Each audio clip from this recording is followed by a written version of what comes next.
Lancement de la campagne de vaccination contre la poliomyélite dans le département de Kounaïri, dans le centre-ouest du pays. Les populations rurales sont appelées à vacciner leurs enfants. Et puis au Liban, plus de 85 000 bâtiments endommagés par l'explosion du 4 août dernier. L'armée libanaise annonce avoir achevé l'opération de balayage et d'évaluation de dégâts dans les zones sinistrées des Beyrouth.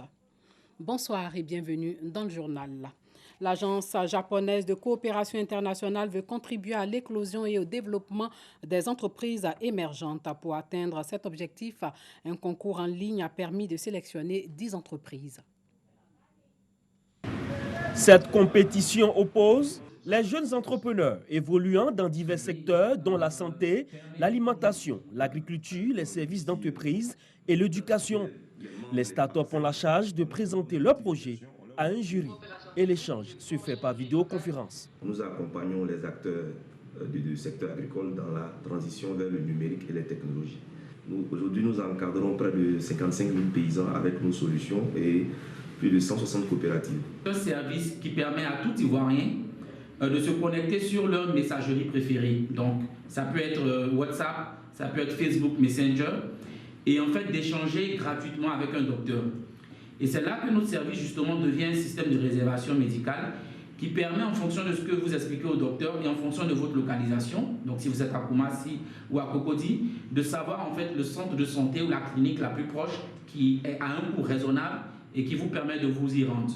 Selon la chef du programme de la JICA, l'Agence japonaise de coopération internationale, il s'agit à travers ce concours d'inviter les populations à s'adapter aux nouveaux modes de vie marqués par la limitation des déplacements et d'amener les jeunes entrepreneurs à mettre sur pied des services adaptés. Il y a de plus en plus de demandes pour les services qui sont compatibles au nouveau mode de vie, par exemple moins de déplacements physiques, etc.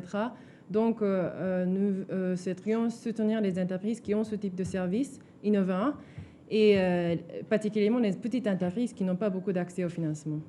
10 entreprises sont en compétition.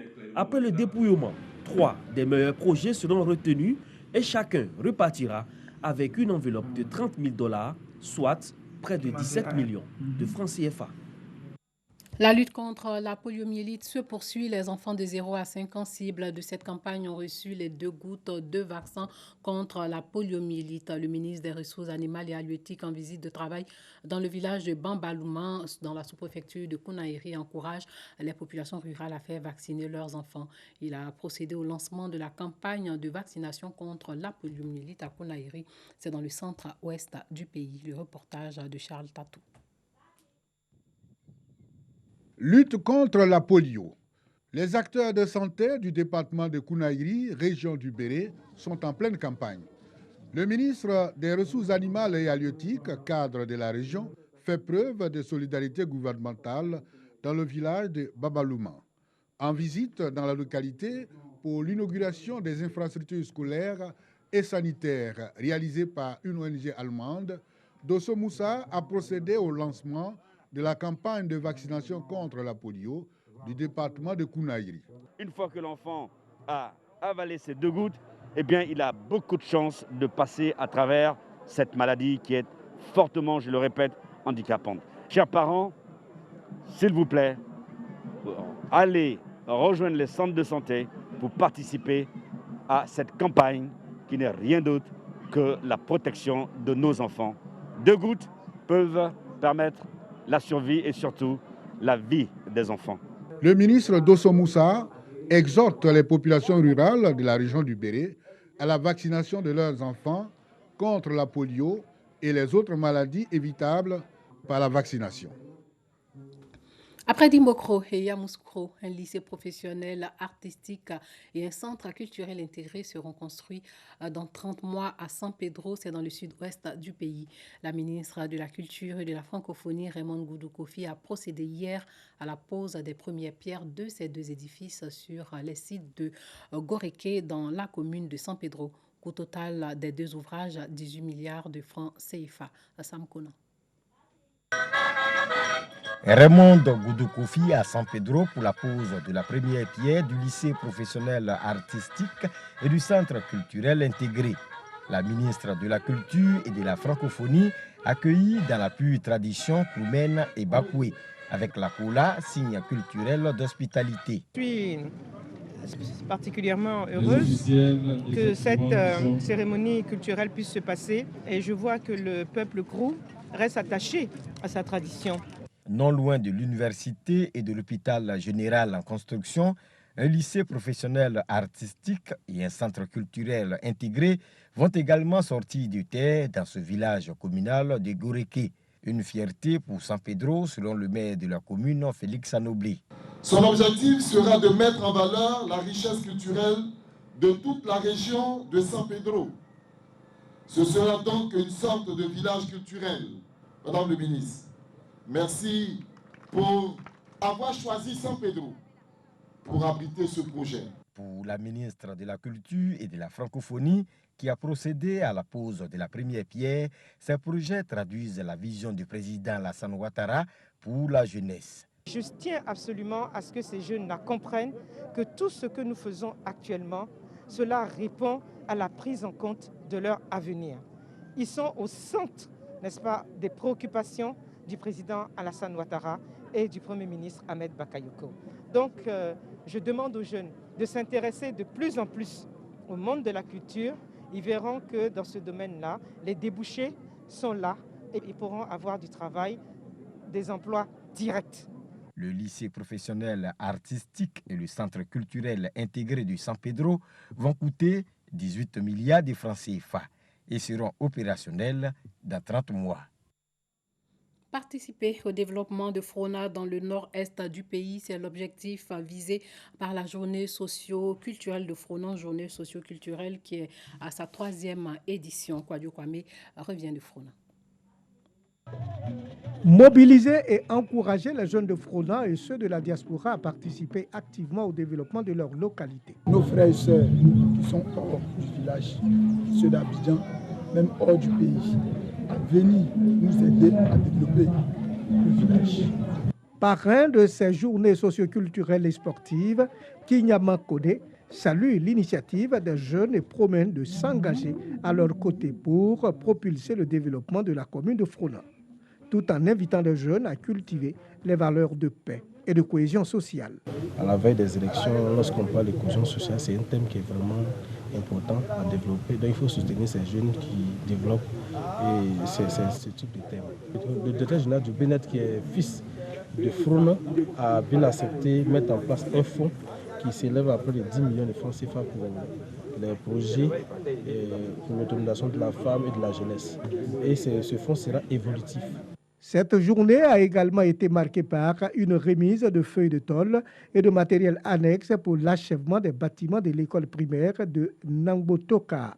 Un don de Benjamin Soro, directeur de cabinet au ministère des Affaires maritimes. Cette journée socioculturelle a débuté par une opération ville propre et un cross populaire. Les artistes ivoiriens s'impliquent dans la recherche de la paix. Depuis 2018, les journées de retrouvailles artistiques sont le creuset d'expression et de délivrance de messages en faveur de la paix, mais surtout de la stabilité. La particularité de cette activité cette année célébrée chaque 19 septembre date de la crise militaro-politique en 2002 pour que l'histoire ne se répète plus. Humoristes, comédiens, chanteurs, dramaturges, bref, tout le monde artistique s'est mobilisé hier au Sénat Café-Théâtre de Treichville. Franck Kwadio. Nous ne pouvons pas parler de paix sans se demander pardon. Alors donc, j'ai ici avec un grand homme, mon frère, celui qui est tout pour moi, un jeune frère que j'aime bien. Écoute, il est là. Laurent. Vous voyez, quand les artistes vont faire des spectacles, il y a toute la Côte d'Ivoire qui est rassemblée, représentée dans la salle. Et c'est de cette Côte d'Ivoire que nous voulons. Et les sosie vocaux des présidents Alassane Ouattara et Laurent Gbagbo ne croient pas si bien dire. La Côte d'Ivoire a plus que jamais besoin de tous ses fils pour un climat social apaisé. Les artistes décident alors de jouer leur partition. Nous sommes à la 3e édition des retrouvailles artistiques. Les retrouvailles artistiques, une activité qui a lieu depuis 2018 chaque 19 septembre pour donner un autre sens au souvenir de la crise militaro-politique de 2002. Et chaque 19 septembre, les gens ont tendance à dire « Ah, on dirait que ça va chauffer, ça va chauffer, ça va chauffer ». Je dis « Bon, ok, nous, il est de notre devoir d'apporter la joie, la gaieté. Pourquoi ne pas choisir cette date-là, la transformer? Au lieu qu'on se dise « Est-ce que ça ne va pas chauffer ?» Il faudrait qu'on se dise désormais qu'il y a une date où les artistes se retrouvent. 2 jours de réflexion, de messages forts et multiformes. L'initiative est portée à ses débuts par les humoristes, puis soutenue au fil des années par tout le Gotha artistique ivoirien. Parce que les artistes, ce n'est pas seulement de chanter le nom des donateurs et des uns et des autres, c'est célébrer cette Côte d'Ivoire. Oui, il faut cette cohésion. Il faut que nous disions aux gens de déposer les armes de guerre afin qu'ils puissent ramasser l'épée du progrès. Pour 2020, le thème est la contribution de la femme dans la préservation de la paix en période électorale. Je suis l'éducatrice, je suis la femme, je suis responsable.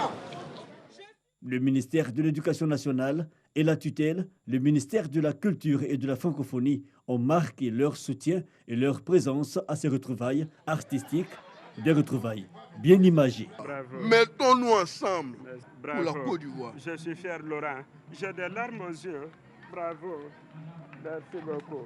Voilà. Alors, Laurent, oui. Pantagoué a fait du bon tour, comme tu l'aimes, avec de la sauce d'ail. Voilà. Alors, on va manger. Mais n'oublie pas aussi qu'il y a de la viande de brousse qui est là. Ben, tu sais que je suis musulman. C'est ça ton problème. Bon, allons au Garba. Merci beaucoup, Laurent.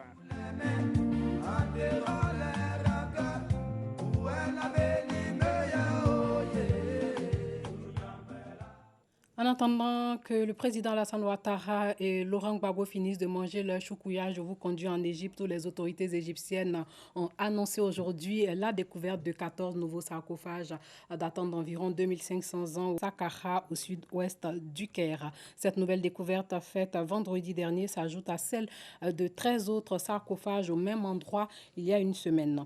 Le site de Saqqara, qui se trouve à 25 km au sud des pyramides du plateau de Gizeh, est une vaste nécropole qui abrite notamment la célèbre pyramide à décret du pharaon Djéser, la première de l'ère pharaonique. Ce monument construit vers 2700 avant Jésus-Christ par l'architecte Imhotep est considéré comme l'un des plus anciens à la surface du globe. Des images des sarcophages de bois peints bien préservés montrent des motifs marrons et bleus ainsi que de nombreux signes hiéroglyphiques. Selon le ministère, d'autres sarcophages devraient être retrouvés dans d'autres plus proches du lieu de la découverte avec de nouvelles fouilles prévues bientôt.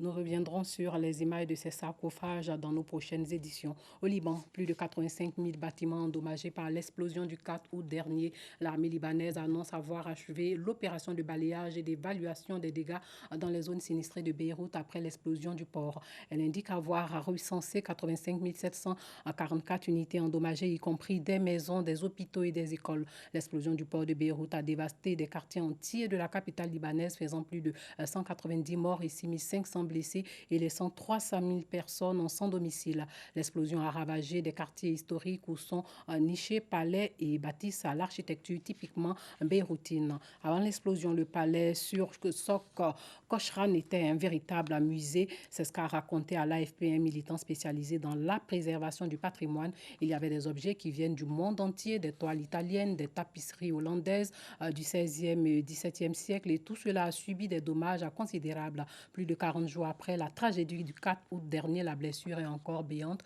la douleur est profonde, la colère est immense et les cœurs sont brisés. Et pour finir, sachez que plus de 100 personnes ont été arrêtées aujourd'hui au Bélarus en marge de manifestations de l'opposition contre la réélection du président Alexandre Loukachenko, selon un groupe bélarusse de défense des droits humains. L'ONG a identifié au moins 80 interpellations à Minsk, la capitale, où une nouvelle marche pacifique a rassemblé plusieurs dizaines de milliers de personnes. Selon elle, au moins 47 personnes ont été également appréhendées au cours de manifestations en province, en particulier à Gomel, Brest et Grodno. Voilà, c'est tout pour ce soir. Portez-vous bien.